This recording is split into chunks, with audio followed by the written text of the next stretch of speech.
Годинава на пожарникарите им тргна лошо. Само во Кочани дневно се гасне по еден пожар. Досега се регистрирани 20 интервенции, од кои 11 се на отворено, а 9 на објекти. Од овие 9 интервенции на објекти би можел да кажем дека 8 се веќе пожари на запалени оджаци, односно димноводи, што секако представува еден аларм од наша страна дека нашите сограѓани очигледно не ја сватиле сериозно опасноста што настанува од палењето на и неисчистените оджаци, односно од палењето на истите.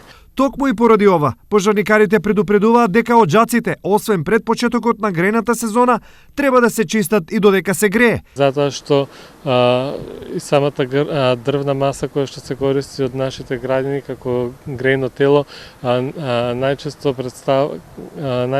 е од сурова материја, така да истата често пати предизвикува запушување на истите, односно самото нејзино искористување представува дополнително влушување на состојбата.